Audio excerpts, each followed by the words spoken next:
Allez, on repart en direction de Blois où se trouve Florian Philippot en déplacement à la rencontre des sympathisants de son nouveau parti, les Patriotes. Bonjour Florian Philippot, merci d'être en direct avec nous. Bonjour. Vous avez quitté le Front National il y a 3 mois. Où en est votre parti ? Eh bien, les Patriotes se développent très bien. Nous sommes probablement le plus jeune mouvement politique de France, mais nous grandissons extrêmement vite. Et c'est vrai que j'ai entamé début novembre une tournée en France, des initiatives locales, où je vais voir nos amis, les volontaires, les référents départementaux, et nous prenons de l'ampleur sur le terrain. Il y a du monde, il y a une bonne ambiance, et il y a une vraie volonté de défendre à la fois un modèle patriotique et un modèle social. Alors justement, aujourd'hui, vous êtes sur un territoire, le Loir-et-Cher, où le FN est bien implanté. Est-ce que vous ciblez les militants de votre ancien parti ? Nous parlons à tout le monde. Vous savez, je sais qu'il y a beaucoup d'anciens électeurs du Front National qui ont été très déçus par la tournure qu'a pris les événements, compris les événements récemment au Front National, où on a abandonné complètement l'idée d'indépendance nationale. On s'est soumis à l'Union européenne, à l'euro et à tout le reste. Et puis on voit qu'il y a un manque de crédibilité de ce parti. Mais je parle et nous parlons bien évidemment largement au-delà du Front National. Il y a des électeurs à droite, il y en a aussi à gauche, peut-être aussi déçus de la France insoumise, peut-être des gens qui s'étaient réfugiés dans l'abstention et qui se disent « Mais attendez, on aime la France. On aime sa culture, on aime son rayonnement, on aime son modèle social, on aime défendre ce qu'elle est, sa liberté par rapport à l'Union européenne dont il faut sortir.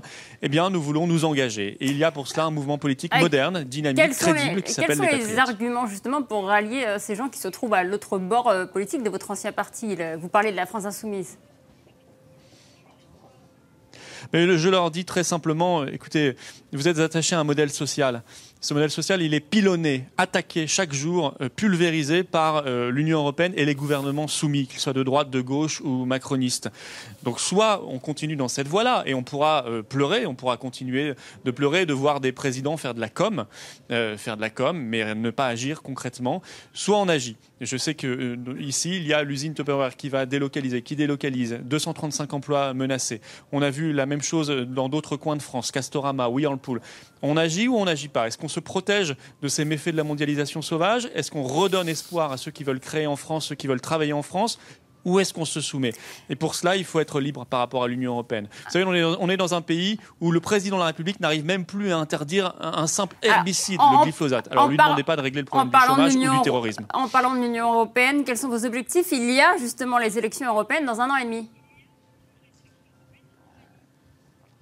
Oui, nous serons évidemment présents aux élections européennes. Notre objectif, c'est d'avoir des élus. C'est très bien d'ailleurs qu'il y ait ce retour aux listes nationales. Ce sera très clair. Et si nos adhérents me font confiance, je mènerai cette liste nationale des Patriotes. Nous serons la seule liste véritablement qui défendra véritablement la souveraineté nationale, l'indépendance de la France pour le Frexit organisé. On sera les seuls. Tous les autres, y compris jusqu'au Front National et la France insoumise, se sont soumis à l'Union européenne, parlent de la réformer de l'intérieur. Enfin, c'est le même blabla depuis 40 ans à gauche et à droite. Tout cela, c'est infaisable. Nous disons, il faut que le peuple français reprenne en main son destin. C'est un grand peuple, c'est un vieux peuple, c'est un peuple qui est attaché à la démocratie. Merci à vous. Merci à vous, Florian Philippot, d'avoir été en direct avec nous.